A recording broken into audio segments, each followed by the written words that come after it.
ಇಲ್ಲಿ ತಮ್ಮೆಲ್ಲರನ್ನು ಆಹ್ವಾನ ಮಾಡಿದ್ದು. ನಿಮ್ಮೆಲ್ಲರಿಗೂ ಗೊತ್ತಿರೋ ಹಾಗೆ ಮೇ 6ನೇ ತಾರೀಕು ಅಂದರೆ ಇವತ್ತಿಗೆ 4 ದಿವಸಗಳ ಹಿಂದೆ ನಾನು ಮತ್ತು ಬೆಂಗಳೂರು ದಕ್ಷಿಣದ 3 ಶಾಸಕರು ಬೆಂಗಳೂರಿನ ಕೋವಿಡ್ ಬೆಡ್ ಹಂಚಿಕೆಯಲ್ಲಿ ಆಗ್ತಾ ಇದ್ದಂತಹ ಒಂದಷ್ಟು ಇರ್ರೆಗ್ಯುಲಾರಿಟೀಸ್ಗಳು, ಕುಂದುಕೊರತೆಗಳು, ಅವ್ಯವಹಾರಗಳನ್ನು ಸಾರ್ವಜನಿಕ ಮಾಡಿ ಸರ್ಕಾರದ ಗಮನಕ್ಕೆ ತಂದು ಬೆಂಗಳೂರಿನಲ್ಲಿ ಆಗ್ತಾ ಇದ್ದಂಥ ಈ ಒಂದು ಸಮಸ್ಯೆಯನ್ನು ಸಮರೋಪಾದಿಯಲ್ಲಿ ನಾವು ಎದುರಿಸಬೇಕು ಅಂತ ಹೇಳಿ ನಾವು ಪ್ರಯತ್ನ ಪಟ್ವಿ. ನಾನು ಮತ್ತೊಮ್ಮೆ ನಿಮಗೆ ನೆನಪಿಸಲಿಕ್ಕೆ ಇಚ್ಛೆ ಪಡ್ತೇನೆ, ಬಿಬಿಎಂಪಿಯ ಗವರ್ಮೆಂಟ್ ಕೋಟಾದ ಬೆಡ್ಗಳಲ್ಲಿ ಅದರ ಹಂಚಿಕೆಯ ಪ್ರಕ್ರಿಯೆಯಲ್ಲಿ ಪಾರದರ್ಶಕತೆ ಇರಲಿಲ್ಲ. ಒಬ್ಬರೇ ವ್ಯಕ್ತಿಗೆ ಹಲವಾರು ಬಾರಿ ಹಲವಾರು ಆಸ್ಪತ್ರೆಗಳಲ್ಲಿ ಬೆಡ್ ಬುಕ್ ಮಾಡುವಂತಹ ಒಂದು ವಿಚಾರಗಳನ್ನು ನಾವು ಎದುರುಗಡೆ ಇಟ್ಟಿದ್ವಿ.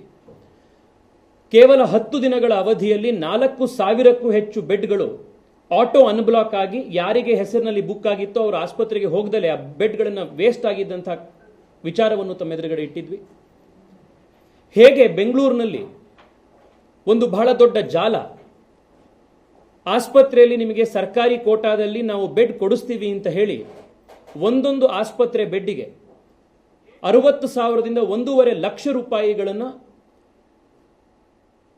ಜನರಿಂದ ಪ್ರಾಣ ಹೋಗ್ತಾ ಇರುವಂತಹ ಸಂದರ್ಭದಲ್ಲಿ ಕೂಡ ವಸೂಲಿ ಮಾಡುವಂತಹ ಒಂದು ದೊಡ್ಡ ರ್ಯಾಕೆಟ್ ನಡೀತಾ ಇದೆ ಎನ್ನುವಂಥದ್ದನ್ನು ನಾವು ನಿಮ್ಮ ಎದುರುಗಡೆ ತೆರೆದಿಟ್ಟಿದ್ವಿ. ಇದರಲ್ಲಿ ಹೇಗೆ ಯಾರ್ಯಾರು ಶಾಮೀಲಾಗಿರಬಹುದು ಈ ಎಲ್ಲ ಅಂಶಗಳನ್ನು ಸ್ಟ್ಯಾಟಿಸ್ಟಿಕ್ಸ್ನ ಮುಖಾಂತರ, ಕಂಪ್ಯೂಟರ್ನ ಡೇಟಾದ ಮುಖಾಂತರ ತಮ್ಮೆದುರುಗಡೆ ನಾವು ತೆರೆದಿಟ್ಟಿದ್ವಿ. ಅವತ್ತೇ ಸಂಜೆ ತಕ್ಷಣ ರಾಜ್ಯದ ಮಾನ್ಯ ಮುಖ್ಯಮಂತ್ರಿಗಳು, ನಮ್ಮೆಲ್ಲರ ನಾಯಕರಾಗಿರುವಂತಹ BS ಯಡಿಯೂರಪ್ಪನವರು ನಮ್ಮ 3 ಜನ ಶಾಸಕರು ಮತ್ತು ನನ್ನನ್ನು ತಕ್ಷಣದಲ್ಲಿ ವಿಧಾನಸೌಧಕ್ಕೆ ಕರೆದು ಸುಮಾರು 1.5 ಗಂಟೆಗಳ ಕಾಲ ಒಂದು ಮಹತ್ವಪೂರ್ಣವಾದಂತಹ ಮೀಟಿಂಗ್ ಅನ್ನು ಮಾಡಿ ತಕ್ಷಣದಲ್ಲಿ ಈ ಒಂದು ದೊಡ್ಡ ಬೆಡ್ ಬ್ಲಾಕಿಂಗ್ನ ದಂಧೆ ಏನು ನಡೀತಾ ಇದೆ ಇದರ ಮೇಲೆ ಕ್ರಮ ತೆಗೆದುಕೊಳ್ಳಬೇಕು, ಇದನ್ನು ಬಗೆಹರಿಸಬೇಕು, ವ್ಯವಸ್ಥೆಯನ್ನು ಪರಿವರ್ತಿಸಬೇಕು ಅಂತ ಹೇಳಿ ನಮ್ಮೆಲ್ಲರಿಗೂ ಸೂಚನೆಯನ್ನು ಕೊಟ್ಟರು. ಅದಾದ ತಕ್ಷಣ CCBಯ ಅರೆಸ್ಟ್ಗಳು ಪ್ರಾರಂಭ ಆದವು, ತನಿಖೆಗಳು ಪ್ರಾರಂಭ ಆದವು. ಅದರ ಜೊತೆಗೆ ಈ ಒಂದು ಇಶ್ಯೂ ಸೀರಿಯಸ್ನೆಸ್ ಅನ್ನು ಗಮನಿಸಿ, ಗಾಂಭೀರ್ಯತೆಯನ್ನು ಪರಿಗಣಿಸಿ ರಾಜ್ಯದ ಉಚ್ಚ ನ್ಯಾಯಾಲಯ ಸುವೋಮೋಟೋ ಇದನ್ನು ಇನ್ವೆಸ್ಟಿಗೇಷನ್ ಏನು ನಡೀತಾ ಇದೆ ಎನ್ನುವಂಥ ರಿಪೋರ್ಟ್ ನಮಗೆ ಕೊಡಿ ಅಂತ ಹೇಳಿ ಮಾನ್ಯ ನ್ಯಾಯಾಲಯ ಕೇಳಿತು. ಲೋಕಾಯುಕ್ತರು ಕೂಡ ಒಂದು ಸುವೋಮೋಟೋ ಇನ್ವೆಸ್ಟಿಗೇಷನ್ ಅನ್ನ ರಿಪೋರ್ಟ್ನ ಈ ಒಂದು ವಿಚಾರದಲ್ಲಿ ಪ್ರಾರಂಭ ಮಾಡಿದ್ದಾರೆ. ಇದು ಅಂಥ ಭೀಕರವಾದಂಥ ಒಂದು ಗಂಭೀರವಾದಂಥ ಒಂದು ವಿಚಾರ. ಮಾನ್ಯ ಮುಖ್ಯಮಂತ್ರಿಗಳು ಈ ಒಂದು ವಿಚಾರವನ್ನು ನಾವು ಅವರ ಗಮನಕ್ಕೆ ತಂದಾಗ, ಈ ಸಮಸ್ಯೆಗಳನ್ನು ಹೇಳಿದಾಗ, ಸಮಸ್ಯೆಗಳನ್ನು ಹೇಳೋದ್ರ ಜೊತೆಗೆ ಇದಕ್ಕೆ ಸಮಸ್ಯೆಗೆ ಪರಿಹಾರವನ್ನು ನೀವೆಲ್ಲರೂ ಮಾಡಬೇಕು ಅಂತ ಹೇಳಿ ನನಗೆ ಸೂಚನೆ ಕೊಟ್ಟರು. ಉನ್ನತ ಅಧಿಕಾರಿಗಳ ಒಂದು ತಂಡದ ಜೊತೆಗೆ ಆದಷ್ಟು ಬೇಗ ಇದಕ್ಕೆ ಒಂದು ಪರಿಹಾರವನ್ನು ನೀವು ಮಾಡಬೇಕು ಅಂತ ಮಾನ್ಯ ಮುಖ್ಯಮಂತ್ರಿಗಳು ಸೂಚನೆ ಕೊಟ್ಟರು. ಮಾನ್ಯ ಮುಖ್ಯಮಂತ್ರಿಗಳ ಸೂಚನೆಯ ಮೇರೆಗೆ ನಾನು ದೇಶದ ಅತ್ಯಂತ ಪ್ರಮುಖ ಸಾಫ್ಟ್ವೇರ್ ತಜ್ಞರಲ್ಲಿ ಒಬ್ಬರಾಗಿರುವಂಥ ಬೆಂಗಳೂರಿನವರೇ ಆದಂಥ ನಂದನ್ ನಿಲೇಕಣಿ ಅವರಲ್ಲಿ ಮನವಿ ಮಾಡಿದೆ. ಅವರು ಒಂದಿಷ್ಟು ಟೆಕ್ನಾಲಜಿ ವಾಲಂಟಿಯರ್ಸ್ಗಳನ್ನು, ಸಾಫ್ಟ್ವೇರ್ ಆರ್ಕಿಟೆಕ್ಟ್ಸ್ಗಳ ತಂಡವನ್ನು ನಮಗೆ ಕೊಟ್ಟರು. ಇನ್ಫೋಸಿಸ್ಸು, ಇ ಗವರ್ನೆನ್ಸ್ ಫೌಂಡೇಶನ್ನು, ಸಹಯೋಗ್, ಈ ರೀತಿಯ ಒಂದು 2-3 ಟೆಕ್ನಿಕಲ್ ವಾಲಂಟಿಯರ್ಸ್ನ ತಂಡಗಳ ಜೊತೆಗೆ BBMPಯ ಉನ್ನತ ಅಧಿಕಾರಿಗಳ ತಂಡ, ನಾವೆಲ್ಲರೂ ಕೂಡ ಇದಕ್ಕೆ ಪ್ರಯತ್ನ ಮಾಡಲಿಕ್ಕೆ ಶುರು ಮಾಡಿದ್ವಿ. ವಾರ್ ರೂಮ್ನ ಉಸ್ತುವಾರಿಯಾಗಿ ನೇಮಕ ಆದಂಥ ಮಾನ್ಯ ಅರವಿಂದ ಲಿಂಬಾವಳಿ ಅವರು ಈ ಇಡೀ ಒಂದು ಪ್ರಕ್ರಿಯೆಗೆ ಒಂದು ಹೊಸ ವೇಗವನ್ನು ಕೊಟ್ಟು ನೀವು ಪ್ರಮುಖವಾದಂಥ ಒಂದು ರಿಫಾರ್ಮ್ಸ್ಗಳನ್ನು 100 ಗಂಟೆಗಳ ಕಾಲಾವಧಿಯೊಳಗಡೆ ತಗೊಂಡು ಜಾರಿ ಮಾಡಬೇಕು ಅಂತ ಹೇಳಿ ಸೂಚನೆಯನ್ನು ಮಾನ್ಯ ಅರವಿಂದ ಲಿಂಬಾವಳಿ ಅವರು ನಮಗೆ ಕೊಟ್ಟರು. ನನಗಿವತ್ತು ಬಹಳ ಸಂತೋಷ ಏನು ಅಂತಂದರೆ, ನಾವು ಯಾವ ಪ್ರಮುಖ ಅಂಶಗಳನ್ನು ನಾವು ತಪ್ಪುಗಳು ಅಂತ ಹೇಳಿ ಎತ್ತಿಡಿದಿದ್ವೋ ಆ ಪ್ರಮುಖ ಅಂಶಗಳಿಗೆ ಒಂದಿಷ್ಟು ಸೊಲ್ಯೂಷನ್ಗಳನ್ನು ನಾವು 100 ಗಂಟೆಗಳ ಒಳಗೆ ಮಾಡಿ ತೋರಿಸ್ತೇವೆ ಅನ್ನುವಂಥ ಒಂದು ಬದ್ಧತೆಯನ್ನು ಜನಕ್ಕೆ ಕೊಟ್ಟಿದ್ವಿ. ಇವತ್ತು 100 ಗಂಟೆ ಒಳಗಡೆ ಒಂದಿಷ್ಟು ಪ್ರಮುಖ ಬದಲಾವಣೆಗಳನ್ನು ಈಗಾಗಲೇ ಬಿಬಿಎಂಪಿಯ ಬೆಡ್ ಬುಕಿಂಗ್ ವ್ಯವಸ್ಥೆಯಲ್ಲಿ ನಾವು ಈಗಾಗಲೇ ಜಾರಿಗೆ ತಂದಾಗಿದೆ.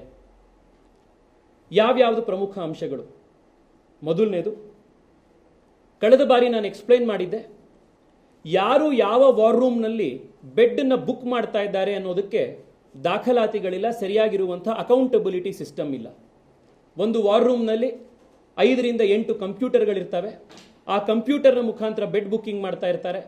ಅಲ್ಲಿರುವಂಥ ಅಧಿಕಾರಿಗಳು, ಅಲ್ಲಿರುವಂಥ ಯಾರು ಏಜೆನ್ಸಿಯಿಂದ ಹೈರ್ ಮಾಡಿರುವಂಥ ವ್ಯಕ್ತಿಗಳು ಯಾವ ಕಂಪ್ಯೂಟರಲ್ಲಿ ಯಾರು ಬೆಡ್ ಬುಕ್ ಮಾಡ್ತಾ ಇರ್ತಾರೆ, ಬ್ಲಾಕ್ ಮಾಡ್ತಾ ಇರ್ತಾರೆ ಅನ್ನೋದಂತೂ ಗೊತ್ತಾಗೋದಿಲ್ಲ. ಇದು ಅಕೌಂಟಬಿಲಿಟಿ ಫಿಕ್ಸ್ ಮಾಡಲಿಕ್ಕೆ ಬಹಳ ಸಮಸ್ಯೆ ಇದೆ ಅನ್ನೋದನ್ನು ನಾವು ಗಮನಕ್ಕೆ ತಂದಿದ್ವಿ.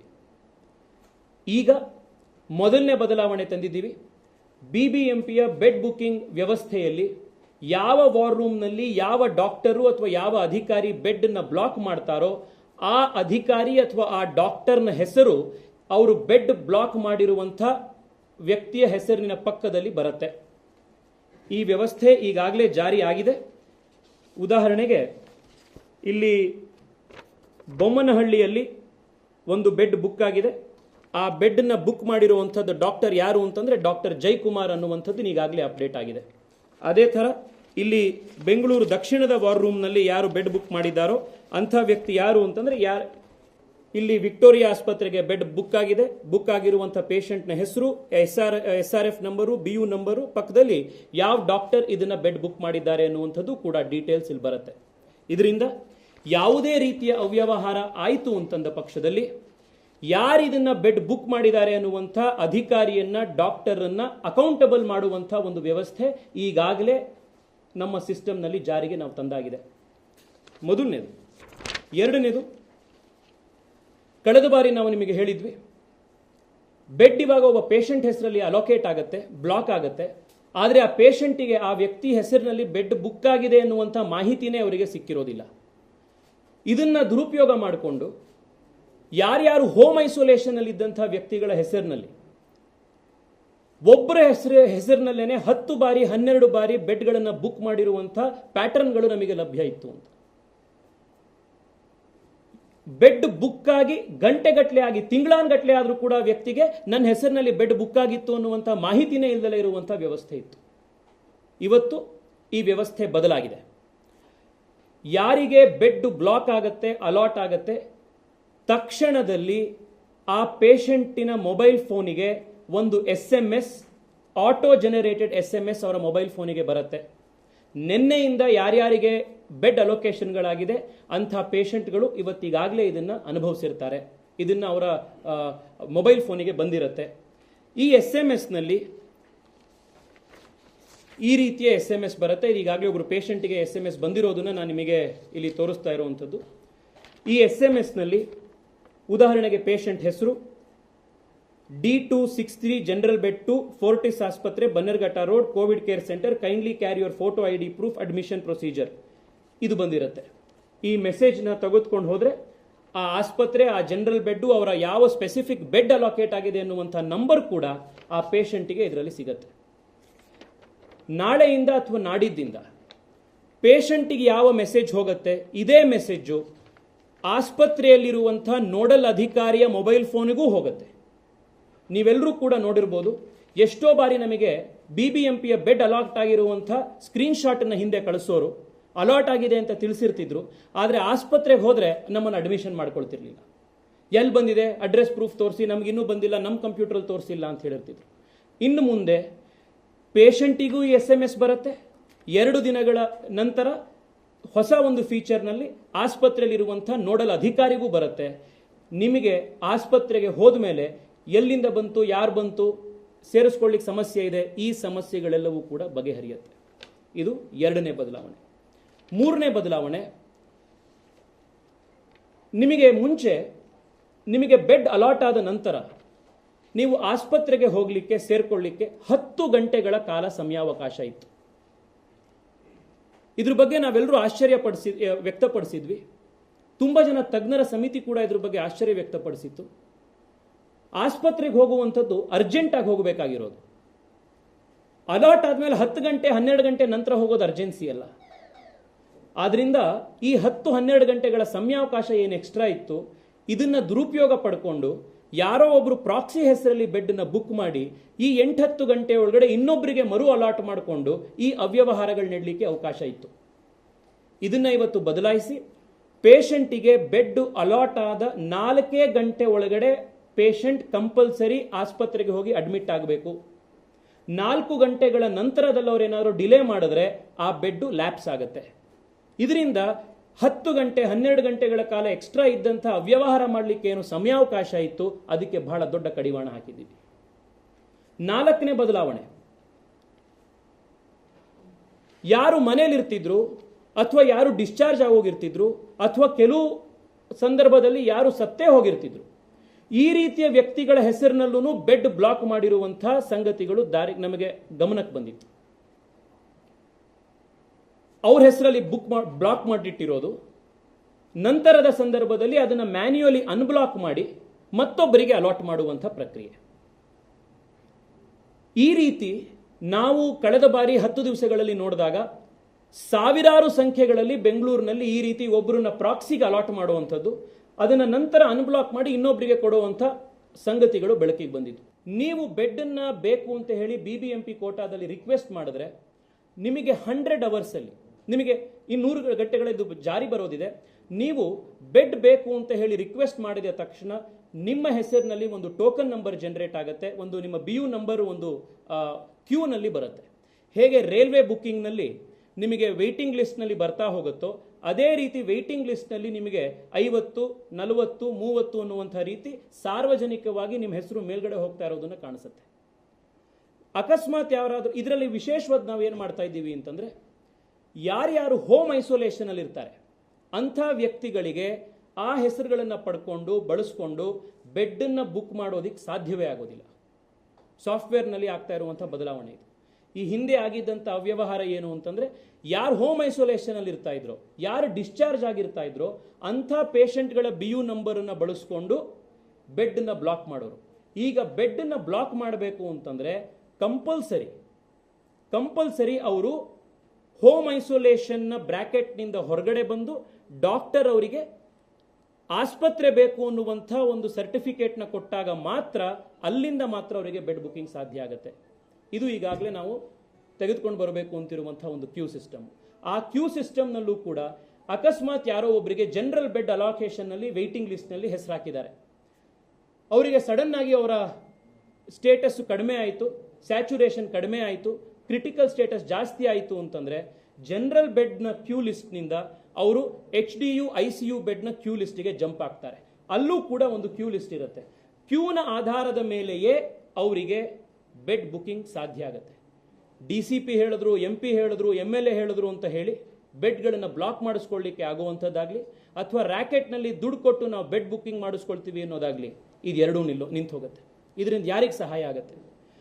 ಬೆಂಗಳೂರಿನ ಅತ್ಯಂತ ಸಾಮಾನ್ಯ ವ್ಯಕ್ತಿ, ಯಾರ ಫೋನಿಗೆ MLA ಸಿಗೋದಿಲ್ವೋ, MP ಗಳು ಸಿಗೋದಿಲ್ವೋ, ಜಡ್ಜ್ಗಳು, DCPಗಳು, IPS ಆಫೀಸರ್ಗಳು ಯಾರು ಸಿಗೋದಿಲ್ವೋ, ಉದ್ದಿಮೆದಾರರು ಸಿಗೋದಿಲ್ವೋ, ಅಂಥ ಸಾಮಾನ್ಯ ವ್ಯಕ್ತಿಗಳು, ಆಟೋ ರಿಕ್ಷಾ ಡ್ರೈವರ್ಗಳು, ಕಾರ್ಮಿಕರು, ಕೆಳ ಮಧ್ಯಮ ವರ್ಗದ ಜನ, ಯಾರಿಗೆ 1 ಲಕ್ಷ 2 ಲಕ್ಷ ದುಡ್ಡು ಕೊಟ್ಟು ಲಂಚ ಕೊಟ್ಟು ದುಡ್ಡು ಕೊಟ್ಟು ಬೆಡ್ನ ಬುಕ್ ಮಾಡಿಸ್ಕೊಳ್ಳಿಕ್ಕೆ ಆಗೋದಿಲ್ವೋ ಅಂಥ ಎಲ್ಲ ವ್ಯಕ್ತಿಗಳನ್ನು ಈ ವ್ಯವಸ್ಥೆ ಏಕೀಕೃತವಾಗಿ ನೋಡುತ್ತೆ, ಸಮಾನವಾಗಿ ನೋಡುತ್ತೆ.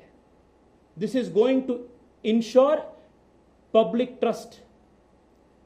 ಅತ್ಯಂತ ಸಾಮಾನ್ಯ ವ್ಯಕ್ತಿ ಕೂಡ ಈ ವ್ಯವಸ್ಥೆಯಲ್ಲಿ ನನ್ನನ್ನು ಮತ್ತು ಒಬ್ಬ ದೊಡ್ಡ ಶ್ರೀಮಂತನನ್ನ ಅಥವಾ ದೊಡ್ಡ ವ್ಯಕ್ತಿಗಳ ಸಂಪರ್ಕ ಇರುವಂಥ ವ್ಯಕ್ತಿಯನ್ನ BBMPಯ ಬೆಡ್ ಬುಕಿಂಗ್ ವ್ಯವಸ್ಥೆ ಒಂದೇ ರೀತಿ ಸಮಾನವಾಗಿ ನೋಡುತ್ತೆ ಎನ್ನುವಂಥ ಒಂದು ಸಮಾಜದ ಒಂದು ನಂಬಿಕೆ ಈ ಕ್ಯೂ ವ್ಯವಸ್ಥೆಯಿಂದ ಬರುತ್ತೆ. ಇನ್ನೊಂದು ಬಹಳ ಮುಖ್ಯವಾಗಿರುವಂಥ ಅಪ್ಡೇಟು ಅಂತಂದರೆ, ನಾವು ಮಾಡ್ತಿರೋದು ವ್ಯವಸ್ಥೆಗೆ ಇವತ್ತು ಈಗಿನ ವ್ಯವಸ್ಥೆಯಲ್ಲಿ ಹಲವಾರು ಬಾರಿ ಎಷ್ಟೋ ಜನ ಆಸ್ಪತ್ರೆಗೆ ಅಡ್ಮಿಟ್ ಆಗಿ 10, 15, 20 ದಿನಗಳು ಆಗಿ ಅವರು ಡಿಸ್ಚಾರ್ಜ್ ಆಗಿ ಮನೆಗೆ ಹೋದ ಮೇಲೂ ಕೂಡ ಅವರು ಡಿಸ್ಚಾರ್ಜ್ ಆಗಿದ್ದಾರೆ ಅಂತ ಹೇಳಿ ಸಿಸ್ಟಮ್ನಲ್ಲಿ ರಿಫ್ಲೆಕ್ಟ್ ಆಗ್ತಾ ಇಲ್ಲ. ಒಂದು ಅಂಕಿಅಂಶದ ಪ್ರಕಾರ ಬೆಂಗಳೂರಿನಲ್ಲಿ ಕೇವಲ ಜನರಲ್ ಬೆಡ್ಗಳು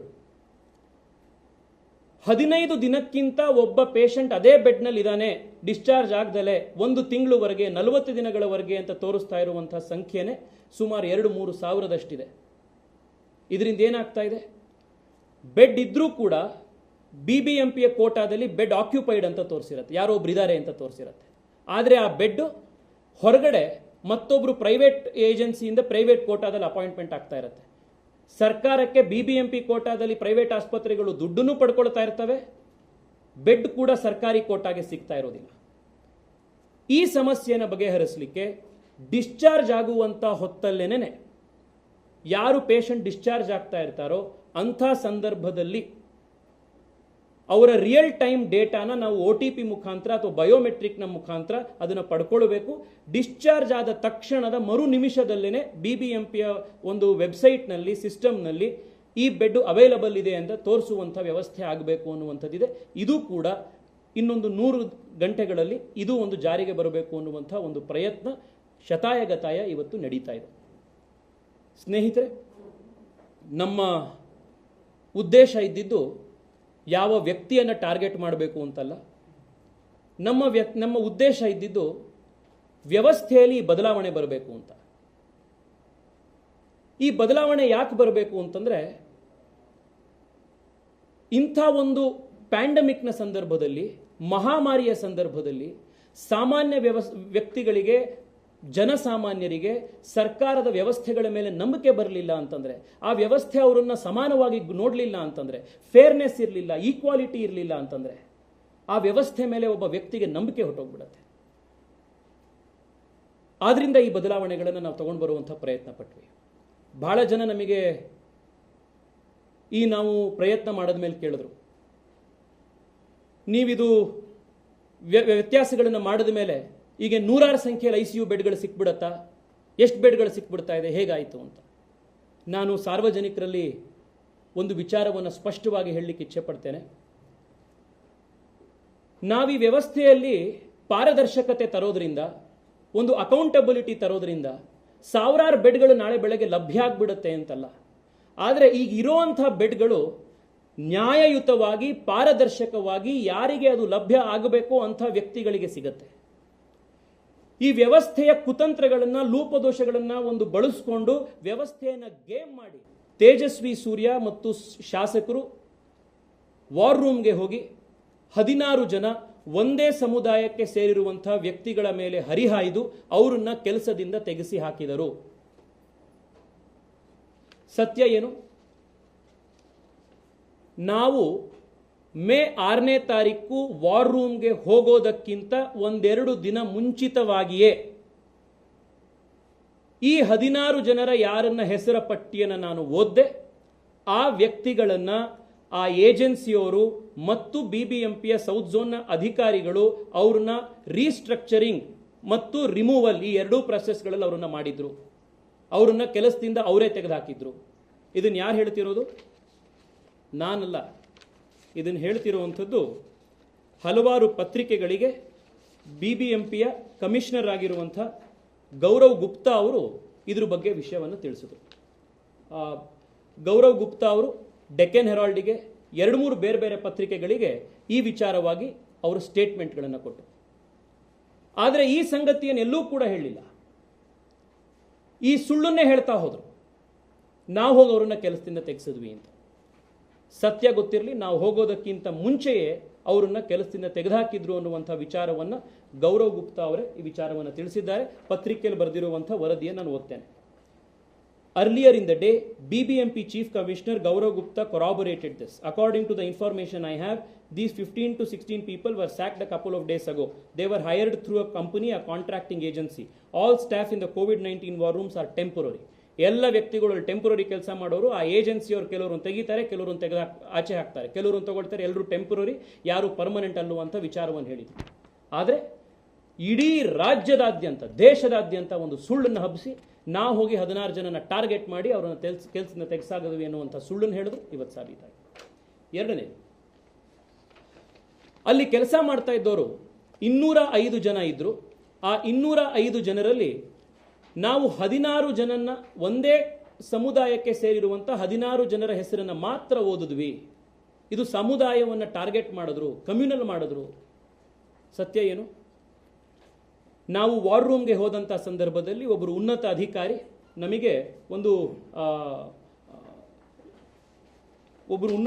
ನಮಗೆ ಈ ಲೆಟರ್ನ ಕೊಟ್ಟರು. ಇದರಲ್ಲಿ ಈ ಲಿಸ್ಟ್ ಇತ್ತು. ಈ ಲಿಸ್ಟನ್ನು ನನಗೆ ಒಬ್ಬರು ಉನ್ನತ ಅಧಿಕಾರಿಗಳು ಕೈಗೆ ಕೊಟ್ಟರು. ಇವರನ್ನು ಒಂದು 2 ದಿವಸಗಳ ಹಿಂದೆ ಇವ್ರನ್ನೆಲ್ಲ ರೀಸ್ಟ್ರಕ್ಚರ್ ಮಾಡಿದ್ದೀವಿ ಅಂತ ಹೇಳಿ ಲಿಸ್ಟನ್ನು ಕೊಟ್ಟರು. ಈ ಲಿಸ್ಟಲ್ಲಿರುವಂಥ ವ್ಯಕ್ತಿಗಳ ಹೆಸರನ್ನು ಓದಿ ಇವರನ್ನ ಹೇಗೆ ನೀವು ಅಪಾಯಿಂಟ್ ಮಾಡಿದ್ರಿ, ಯಾರು ಅಪಾಯಿಂಟ್ ಮಾಡಿರುವಂಥದ್ದು, ಯಾವ ಏಜೆನ್ಸಿ ಅಪಾಯಿಂಟ್ ಮಾಡಿರುವಂಥದ್ದು ಅನ್ನುವಂಥ ಪ್ರಶ್ನೆಯನ್ನು ನಾನು ಕೇಳಿದ್ದೆ. ಇವರು ತಪ್ಪಿತಸ್ಥರು ಅಂತಾಗ್ಲಿ ಅಥವಾ ಒಂದು ಪರ್ಟಿಕ್ಯುಲರ್ ಸಮುದಾಯಕ್ಕೆ ಸೇರಿದ್ದಾರೆ ಅನ್ನುವಂಥ ಸಮುದಾಯದ ಹೆಸರಾಗ್ಲಿ ನಾನು ಎಲ್ಲೂ ಕೂಡ ಉಲ್ಲೇಖ ಮಾಡಲಿಲ್ಲ. ಇವರನ್ನ ಲಿಸ್ಟ್ ಕೊಟ್ಟು ಈ ಲಿಸ್ಟಲ್ಲಿರುವಂಥ ವ್ಯಕ್ತಿಗಳನ್ನು ತೆಗೆದು ಹಾಕಿದ್ದೀವಿ ಅಥವಾ ರೀಸ್ಟ್ರಕ್ಚರಿಂಗ್ ಮಾಡಿದ್ದೀವಿ, ಬೇರೆ ಕಡೆ ಟ್ರಾನ್ಸ್ಫರ್ ಮಾಡಿದ್ದೀವಿ ಅನ್ನುವಂಥ ರೀತಿಯಲ್ಲಿ ಅವ್ರು ಹೇಳಿದ್ರು. ಈ ಲಿಸ್ಟನ್ನು ಓದಿ ಇವ್ರನ್ನ ಹೈಯರ್ ಹೇಗೆ ಮಾಡಿದ್ರಿ ಅನ್ನುವಂಥ ಪ್ರಶ್ನೆ ಕೇಳಿದ್ರು.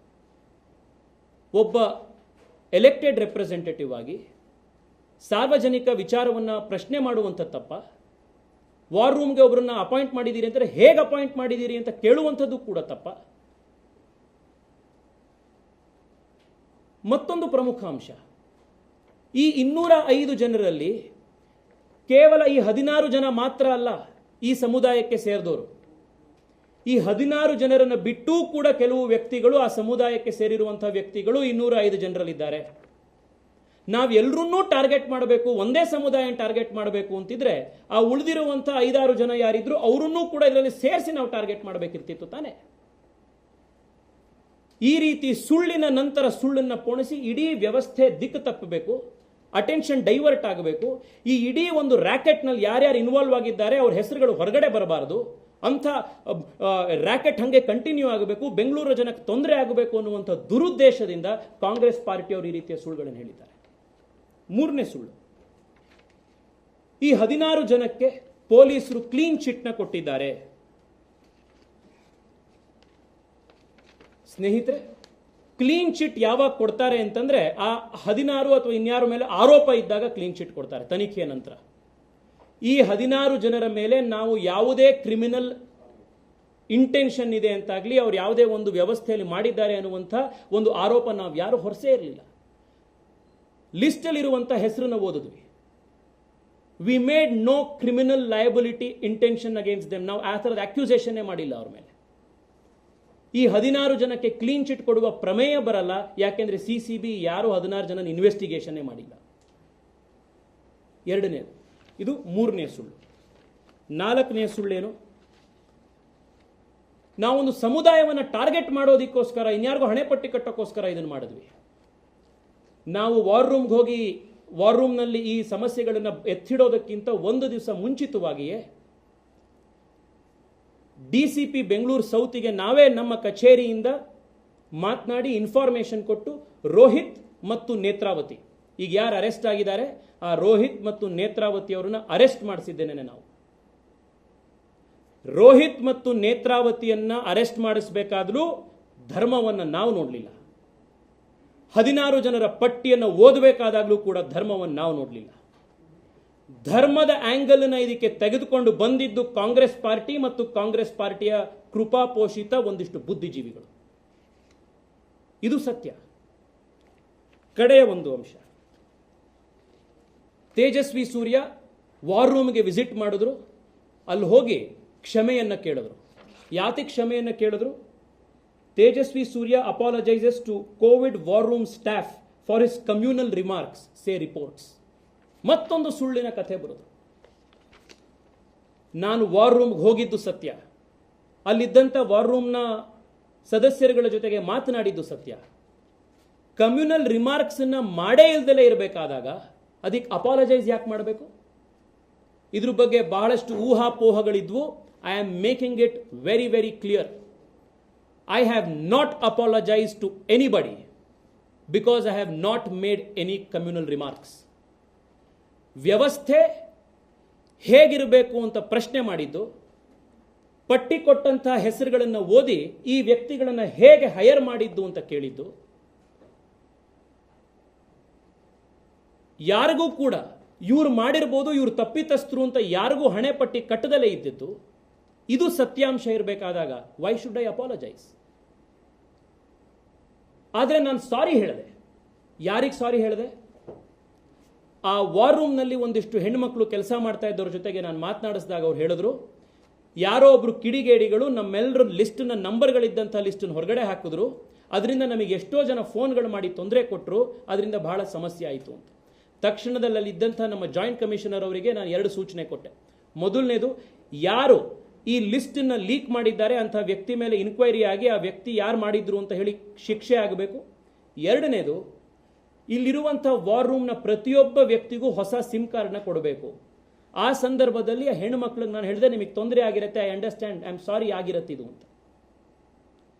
ಕಮ್ಯುನಲ್ ರಿಮಾರ್ಕ್ಸ್ ಮಾಡದೆ ಅಂತಾಗಲಿ, ಈ 16 ಜನರದ್ದು ಹೆಸರು ಹೇಳ್ಬಿಟ್ಟೆ ಅನ್ನುವಂಥ ಒಂದು ಘನ ಪಾಪ ಮಾಡದೆ ಅನ್ನೋ ಕಾರಣಕ್ಕಾಗಲಿ I have not apologise to anybody. ಒಬ್ಬ ಚುನಾಯಿತ ಪ್ರತಿನಿಧಿ ಸಾರ್ವಜನಿಕ ವ್ಯವಸ್ಥೆಯಲ್ಲಿ ಪ್ರಾಸೆಸ್ ಯಾವ ರೀತಿ ಇದೆ ಅಂತ ಹೇಳಿ ಹೆಸರು ಓದಿದ್ದೆ ದೊಡ್ಡ ಪಾಪ ಅನ್ನುವಂಥ ರೀತಿ ಮಾತನಾಡಿದ್ರೆ ವ್ಯವಸ್ಥೆ ಎಂದೂ ಕೂಡ ಬದಲಾಗೋದಿಲ್ಲ. ಸ್ನೇಹಿತರೆ, ಇಲ್ಲಿಗೆ ನಿಲ್ಲಿಸಲಿಲ್ಲ.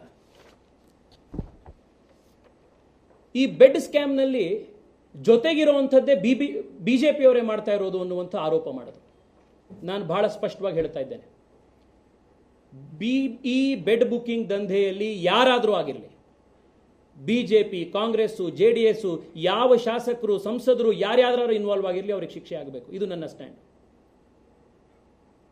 ಪ್ರತಿಯೊಬ್ಬ ಶಾಸಕರು, ಬೊಮ್ಮನಹಳ್ಳಿಯ ಸತೀಶ್ ರೆಡ್ಡಿ ಅವರು ಇರ್ಬೋದು, ಶಿವಾಜಿನಗರದ ರಿಜ್ವಾನ್ ಅವರು ಇರ್ಬೋದು, ಬ್ಯಾಟ್ರಾಯನ್ಪುರದ ಕೃಷ್ಣ ಬೈರೇಗೌಡರು ಇರ್ಬೋದು, ಚಿಕ್ಕಪೇಟೆಯ ಉದಯ ಗರುಡಾಚಾರ್ಯ ಇರ್ಬೋದು, ಪ್ರತಿಯೊಬ್ಬರು ಕೂಡ ಅವ್ರ ಕ್ಷೇತ್ರದ ಮತದಾರರಿಗೆ, ಅವ್ರ ಕ್ಷೇತ್ರದ ಪೇಷಂಟ್ಗಳಿಗೆ ಆದ್ಯತೆ ಮೇರೆಗೆ ಅವ್ರ ಕ್ಷೇತ್ರದ ಆಸ್ಪತ್ರೆಗಳಲ್ಲಿ ಬೆಡ್ ಸಿಗಬೇಕು ಅಂತ ಹೇಳಿ ಕೇಳುವಂಥದ್ದು ಸಹಜ. ಅದು ಅವ್ರ ಜವಾಬ್ದಾರಿ. ಅದು ಅದೇ ರೀತಿ ಸತೀಶ್ ರೆಡ್ಡಿ ಅವರು ಕೂಡ ಬೊಮ್ಮನಹಳ್ಳಿಯಲ್ಲಿ ಸಿಗಬೇಕು ಅನ್ನುವಂಥ ಪ್ರಾಥಮಿಕತೆ ಕೊಡಿ, ಪ್ರಯಾರಿಟಿ ಕೊಡಿ ಅಂತ ಕೇಳಿದ್ದಾರೆ. ಅವ್ರ ಜೊತೆಗಿರೋರು ಯಾರೋ ಒಬ್ರು, ಅವ್ರಿಗೆ ಸಂಬಂಧಪಟ್ಟವ್ರು ಯಾರೋ ಒಬ್ರು ಇದರಲ್ಲಿ ಸಂಬಂಧಪಟ್ಟಿದೆ, ಅದಕ್ಕೇನು ಹೇಳ್ತೀರಿ? CCBಯ ತನಿಖೆ ಆಗ್ತಾ ಇದೆ. CCB ತನಿಖೆಯಲ್ಲಿ ಯಾರು ತಪ್ಪಿತಸ್ಥರು ಅಂತ ಕಂಡು ಬರುತ್ತೆ ಅವರಿಗೆ ಶಿಕ್ಷೆ ಆಗಬೇಕು. ಅವರನ್ನ ಪ್ರೊಟೆಕ್ಟ್ ಮಾಡುವಂಥ ಮುಲಾಜೆ ಇಲ್ಲ. ಇದು ನನ್ನ ಸಂಗತಿ. This is my stand. ಸ್ನೇಹಿತರೆ, ವ್ಯವಸ್ಥೆಯನ್ನು ಬದಲಾಯಿಸಬೇಕು ಅಂತ ಹೊರಟಾಗ ಒಬ್ಬ ಸಾಮಾನ್ಯ ವ್ಯಕ್ತಿಗೆ ಇದರಲ್ಲಿ ನ್ಯಾಯ ಸಿಗಬೇಕು ಅಂತ ಹೊರಟಾಗ ಕಳೆದ 100 ಗಂಟೆಗಳಲ್ಲಿ 3 ದಿವಸಗಳಲ್ಲಿ ನನ್ನ ಮೇಲೆ ಹೇಳಬಾರದಂಥ ರೀತಿಯಲ್ಲಿ ಹೇಳಬಾರದಂಥ ಅಲಿಗೇಷನ್ಗಳನ್ನು ನಮ್ಮ ಮೇಲೆ ಮಾಡಿದ್ರು. ಅಜ್ಮಲ್ ಕಸಬ್ಗಿಂತ ಒಂದು ವರ್ಸ್ಟ್ ಆಗಿರುವಂಥ ಟೆರರಿಸ್ಟು ತೇಜಸ್ವಿ ಸೂರ್ಯ ಅಂತದ್ದು. ಕೆಲವು ಪತ್ರಿಕೆಗಳ ಆನ್ಲೈನ್ ಪತ್ರಿಕೆಗಳಲ್ಲಿ ಓಪೆಟ್ಗಳನ್ನು ಬರೆದು ಸುಳ್ಳಿನ ಮೇಲೆ ಓಪೆಟ್ಗಳನ್ನು ಬರೆದು ಅಟ್ಯಾಕ್ಗಳನ್ನು ಮಾಡಿದ್ರು. ತಾವು ಮಾಧ್ಯಮದವರು ಪ್ರತಿ ಬಾರಿ ಒಬ್ಬರು ಆ ಕಡೆಯಿಂದ ಹೇಳಿದಾಗ ಹೀಗೆ ಇವ್ರು ಹೇಳಿದ್ರು, ಅದಕ್ಕೆ ನೀವೇನು ಉತ್ತರ ಕೊಡ್ತೀರಿ ಅಂತ ಕೇಳ್ತಿದ್ರಿ. ನಾನು ಯಾರಿಗೂ ಉತ್ತರ ಕೊಡ್ತಿರ್ಲಿಲ್ಲ, ನಿಮ್ಮ ಜೊತೆಗೆ ನಾನು ಮಾತನಾಡಿರಲಿಲ್ಲ.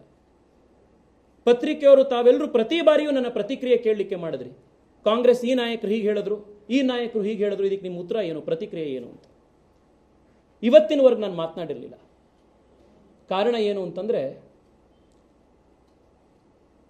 ನಮ್ಮ ಸಮಾಜ ಈ ರೀತಿ ಒಬ್ಬ ನಾಯಕರಂದ್ರು ಇನ್ನೊಬ್ರು ನಾಯಕರಂದ್ರು ಅನ್ನುವಂಥ ಈ ತೂತು ಮೇಮೆ ರಾಜಕೀಯವನ್ನ ಸಾಕಷ್ಟು ನೋಡಿ ಬೇಸತ್ತು ಬಿಟ್ಟಿದೆ.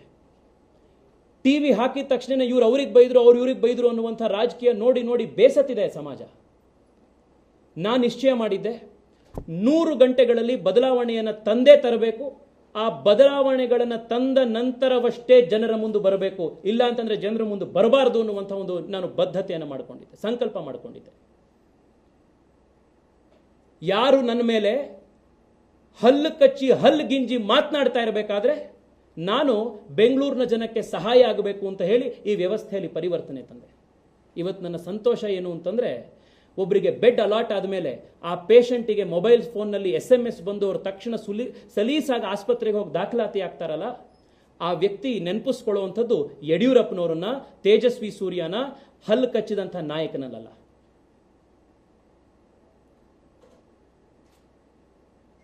ನಾನು ಕಡೆಯದಾಗಿ ನಿಮ್ಮಲ್ಲಿ ಮನವಿ ಮಾಡುವಂಥದ್ದು ಇಷ್ಟೇ, ಈ ಇಡೀ ಒಂದು ಅವ್ಯವಸ್ಥೆ ಏನಾಗಿತ್ತು ಅದನ್ನು ಬದಲಾಯಿಸಬೇಕು ಅಂತ ಹೇಳಿ ಮಾನ್ಯ ಮುಖ್ಯಮಂತ್ರಿಗಳು ಸಮರೋಪಾದಿಯಲ್ಲಿ ನಮ್ಮೆಲ್ಲರಿಗೂ ಸೂಚನೆ ಕೊಟ್ಟು, ಅಧಿಕಾರಿಗಳ ತಂಡಕ್ಕೆ ಸೂಚನೆ ಕೊಟ್ಟು ವ್ಯವಸ್ಥೆ ಮಾಡಿಸಿದ್ದಾರೆ. ಆದರೆ ಯಾರು ಇದನ್ನು ತಪ್ಪು ಮಾಡಿದ್ದಾರೆ, ಆ ತಪ್ಪು ಹೊರಬರಬೇಕು, ಅವ್ರಿಗೆ ಶಿಕ್ಷೆ ಆಗಬೇಕು. ಯಾರು ಪ್ರಾಣ ಹೋಗ್ತಾ ಇದ್ದಂಥ ಸಂದರ್ಭದಲ್ಲಿ 60,000, 1 ಲಕ್ಷ, 1.5 ಲಕ್ಷ ದುಡ್ಡು ಕೊಡಿ ಅಂತ ಹೇಳಿ ದುಡ್ಡನ್ನು ಇಸ್ಕೊಂಡು ಬೆಡ್ನ ಮಾರಿದ್ರಲ್ಲ, ಅನ್ಯಾಯವಾಗಿ ಯಾರ್ಯಾರದ್ದು ಬೆಡ್ ಬ್ಲಾಕ್ಗಳು ಮಾಡಿಟ್ಟಿದ್ರಲ್ಲ, ಅಂಥ ವ್ಯಕ್ತಿಗಳಿಗೆ ಪನಿಷ್ಮೆಂಟ್ ಆಗಬೇಕು. ಅದು ಆಗಬೇಕು ಅಂತಂದ್ರೆ ತಾವು ವ್ಯವಸ್ಥೆ ಮೇಲೆ ಇದು ಡೈವರ್ಟ್ ಆಗದಲ್ಲೇ ಇರೋ ರೀತಿ ನೀವು ನೋಡ್ಕೊಳ್ಬೇಕು. ಯಾವ್ಯಾವ ಇಶ್ಯೂಗಳ ಮೇಲೆ ಡೈವರ್ಷನ್ ಆಗ್ತಿತ್ತು ಆ ಎಲ್ಲ ಇಶ್ಯೂಗಳ ಕ್ಲಾರಿಟಿ ನಾನು ಇವತ್ತು ಕೊಟ್ಟಿದ್ದೀನಿ. ನಾನು ನಿಮ್ಮೆಲ್ಲರಲ್ಲಿ ಸಮಾಜದಲ್ಲಿ ಮಾಡುವಂಥ ಮನವಿ ಇಷ್ಟೇ, ನೀವು ಆಯ್ಕೆ ಮಾಡಿದಂಥ ಒಬ್ಬ ಯುವಕ ಸಮಾಜದಲ್ಲಿ ಒಂದು ಬದಲಾವಣೆ ತರಬೇಕು ಅನ್ನುವಂಥ, ಈ ಅವ್ಯವಸ್ಥೆಯ ಒಂದು ವಿರುದ್ಧ ಹೋರಾಟ ಮಾಡಬೇಕು ಅನ್ನುವಂಥ ಪ್ರಾಮಾಣಿಕ ಇಂಟೆನ್ಷನ್ ಇಂದ ನಾನು ಈ ಕೆಲಸ ಮಾಡಿದ್ದೀನಿ. ಯಾವುದೇ ಬೇರೆ ರಾಜಕೀಯ ಉದ್ದೇಶ ಇರಲಿಲ್ಲ, ನನಗೇನೋ ಪರ್ಸನಲ್ ಉದ್ದೇಶ ಏನೂ ಇರಲಿಲ್ಲ.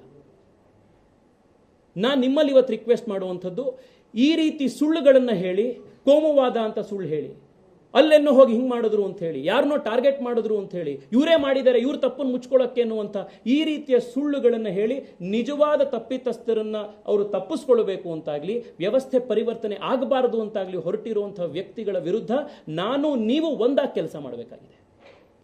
ನಾನು ಬೆಂಗಳೂರು ದಕ್ಷಿಣದ ಜನಕ್ಕೆ ಒಂದು ಮಾತನ್ನು ಕೊಡ್ತೇನೆ, ನೀವು ಯಾವತ್ತಿನವರೆಗೆ ನನ್ನನ್ನು ನಿಮ್ಮ ಸಂಸದನ್ನಾಗಿ ಆಯ್ಕೆ ಮಾಡಿ ಇಟ್ಕೊಂಡಿರ್ತೀರೋ ಅವತ್ತುವರೆಗೂ ಕೂಡ ವ್ಯವಸ್ಥೆಯಲ್ಲಿ ಬದಲಾವಣೆ ಪರಿವರ್ತನೆ ತೆಗೆದುಕೊಂಡು ಬರಲಿಕ್ಕೆ ಇದೇ ಪ್ರಾಮಾಣಿಕ ಪ್ರಯತ್ನವನ್ನು ಆ ಒಂದು ಕ್ಷಣದವರೆಗೂ ನಾನು ಮಾಡ್ತೇನೆ. This is my commitment.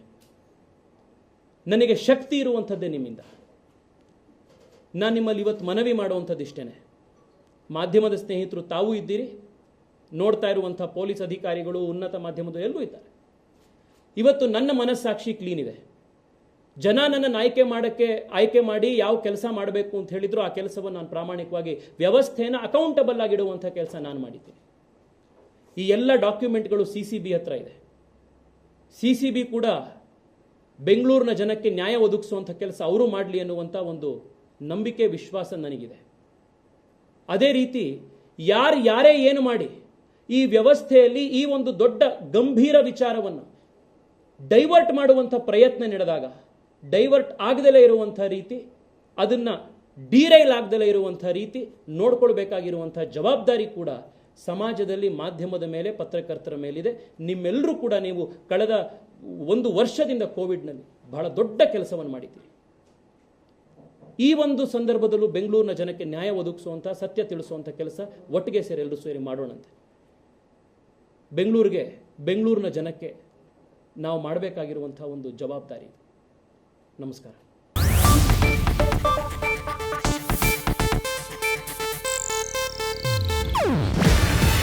ಇದು ಏಷ್ಯಾನೆಟ್ ನ್ಯೂಸ್ ನೆಟ್ವರ್ಕ್ ಪ್ರಸ್ತುತಿ.